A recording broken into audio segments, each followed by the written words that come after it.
We'll look now at scientific notation and conversion between different unit systems. Scientific notation is rather simple. It's just an efficient way to write numbers with many zeros. This works well for very large quantities, things like millions, billions, trillions, and so on, that have many zeros, and also for very small quantities, things like phenomenon existing on the atomic level, where the distances are extremely close to zero. So you get things like 0.0000002 centimeters. Instead of writing out all these zeros in either the case of being extremely small or extremely large, scientific notation gives us an efficient way to compactify these long strings of numbers. It works as follows. We say a number is written in scientific notation if it's written as some number a times a power of 10. Now, 10 can be, the n here sort of counts the number of zeros.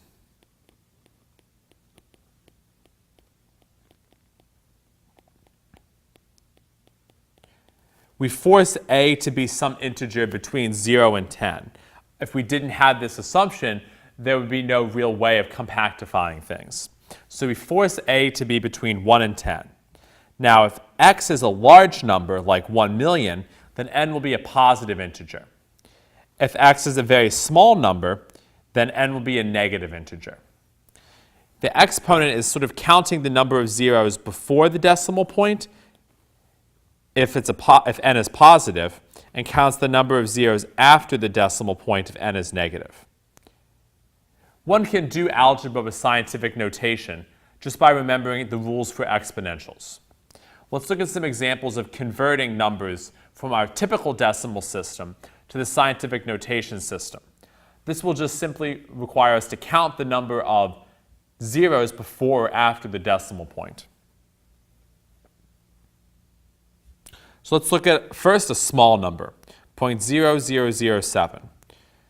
So after the decimal point, there's 1, 2, 3, 4 spots to get to the 7. So we write this as 7 times 10 to the minus 4. Just as a remark, 7 times 10 to the minus 1 would have been 0.7. 7 times 10 to the minus 2 would have been 0.07. 7 times 10 to the minus 3 would have been 0.007. Let's look at 2310. This is equal to 2.31, something between 1 and 10, times 10 to the third power. We can also work with negative numbers with scientific notation. Here we have negative 74,561. I write this as 7.4561 because I need a number between 0 and 1, and I multiply by 10 to the fourth. Lastly, I look at negative 0.003. This is negative 3 times 10 to the minus 3. So for scientific notation, all we have to do is extract the base a that we'll use, which needs to be a number between 1 and 10, or with or without a negative sign, and then find the appropriate power for the exponential of 10. Unit conversion can be thought of relatedly, where I have a measurement taken in one unit system that I'd like to convert to another unit system. The rule is simple. If I have something done in unit A and I wish to convert it to unit B, I simply have to multiply by a conversion factor. That's this unit B over unit A.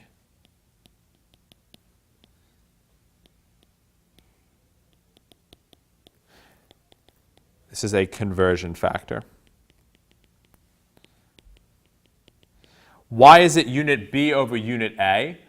Well, if I write out the left-hand side here, I have unit A times unit B over unit A. So the units in the denominator cancel with this here, and I'm just left with unit B, which is what I want to end up with. So let's look at a few examples where we have to do this. So I want to convert kilometers per hour to miles per minute. So how do I do this? Well, I want to convert kilometers to miles and hours to minutes. So I'll do them one at a time. So I have 100 kilometers per hour, and I want to, let's say, kill kilometers and get miles. So I'll say there's 1 mile in every 1.6 kilometers, which is something one would need to know to do this conversion. And then I'll also try to kill off the hours. So there's 1 hour per 60 minutes. So I look, and my conversion factors kill things off in the right way. Kilometers goes away, and hours goes away. So I'm just left with 100 divided by 1.6 times 60 miles from here per minute, which simplifies to about 1.0416 miles per minute. Now, because I have a rate here, kilometers per hour, that I wish to convert to another rate, miles per minute, I had to use 2 conversion factors. One to convert kilometers to miles, one to convert hours to minutes. Let's look at some more examples of this. I want to convert the quantity $5 per gallon to some quantity of euros per liter. So maybe we're thinking about the cost of gasoline. In the US, it would be measured in US dollars, of course, and then the unit we typically use for volume here would be gallons. In the European Union, they would, of course, measure in their currency, which in almost all the Euro countries would be the euro, and then they would use the liter as measurement. So we need to do a double conversion here. Dollars to euros, liters to gallons. I had to look these conversions up myself. I wasn't incredibly familiar with the going rate of euros to dollars. So the conversions that we're going to use are, there is 1 gallon per 3.79 liters, and there is 1 euro per $1.07. So a sad day for euro holders. So we'll do this conversion, $5 per 1 gallon. We'll multiply by, I want to kill off this gallon and get liters. And I want to convert my dollars to euros. So I multiply by this. And now the US dollars get killed off, the gallons get killed off, and I end up with 5 divided by 3.79 times 1.07. And the unit is correct, it's euros per liter. And if we do this computation, it works out to 1.23 euros per liter. Okay, so another case of having a rate, all I needed to do was find the correct conversion factors. Now this wasn't obvious here. I mean, maybe you knew what the rate of liters to gallons were, but getting the correct currency ratio is a little bit tricky. You would typically have to check this, perhaps even daily, to be able to do this correctly. So one last example, we'll convert 12 feet per second to a ratio of inches per minute. So let's recall that there are 12 inches per 1 foot, and there are 60 seconds per 1 minute.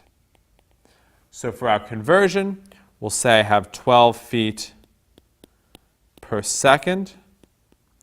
I want to kill off seconds and get minutes, so times 60 seconds per 1 minute. And I want to kill feet and get inches.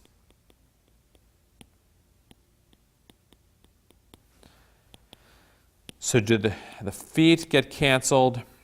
The seconds get canceled, and I'm left with 12 times 60 times 12. And do I get the correct unit? Yes, inches per minute. And this winds up being equal to 80,640 inches per minute. So sounds a lot faster than 12 feet per second, but of course, the standards of measurement are completely different. So that's why we have to be kind of careful about these conversions and interpret them in the right way.